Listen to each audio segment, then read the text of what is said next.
Aren't you glad that Jesus is in your heart? Now, this is going to get a little bit deep before we close here. Who lives in your heart?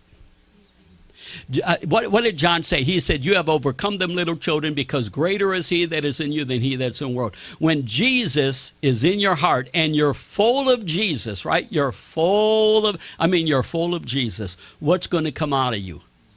Jesus is coming out of you, right? And you just keep putting Jesus back in and more Jesus comes out. Back about 3 years ago, some of you heard this story. Early in the morning, my wife woke up and said, honey, take me to Cracker Barrel to eat this morning. I used to make breakfast 7 days a week for my family. I'm in the habit of doing it and they're in the habit of eating it. So I usually get up and I'll make either eggs and bacon or sausage or an omelet or something. I'll make something for them. But that morning, she said, honey, let's go to Cracker Barrel. And I had a witness in my heart. Okay, let's go. So we went to Chambersburg, Cracker Barrel. We got in there. We're about halfway done eating our food. And all of a sudden, two of the waitresses are going through the whole restaurant. And they're asking with urgency, is there a doctor in the house? Is there a nurse? Is there a doctor? Now, usually I'll try to get up and maybe I can help. But that time, in my heart, I felt like, no, just stay where you're at. And so I got done eating, and we come around the corner, and right as you come into Cracker Barrel, the restaurant area, there's a place where they have your weight, and the waitress sits you down, but there was a crowd of people standing there. And I looked through the crowd of people, and I saw a woman laying on her left side. When I saw that woman laying, now she was a little bit heavy-set lady, probably in her late 60s, early 70s. When I saw that lady laying on the side, the compassion of God hit me, and that was like my mom. Now, my mom had died quite a number of years ago, but that was like my mom on the floor. Out of the abundance of the heart, you respond. And before I knew what I was doing, I said, excuse me, I'm a pastor. I've got tears. My eyes are full of tears. I get in there all the way to the lady, and there when I get to the lady, there's a woman there, this lady's laying on her left side, and she's holding this woman's right hand, and she's got her thumb on her wrist trying to find a pulse. There was no pulse.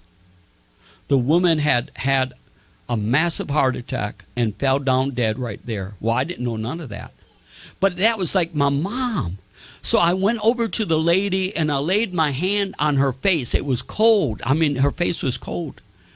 And I whispered and I told her to live. In the name of Jesus. I didn't yell. It came out of my heart, out of the abundance of the heart. I just said, in the name of Jesus. And the minute I'm telling you, almost the exact moment I told that woman to live, I think her soul was hovering over her body.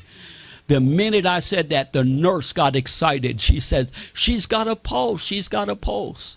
The woman on the floor reaches up her right hand on the floor who had died. She grabs my right hand, which is on her face, and she squeezes it to let me know that she's okay now.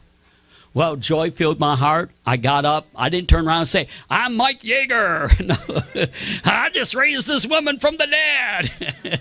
No, I just walked my way back through the crowd, took my wife by the hand, and we walked out of Cracker Barrels as an ambulance was coming, rejoicing that God raised that woman from the dead.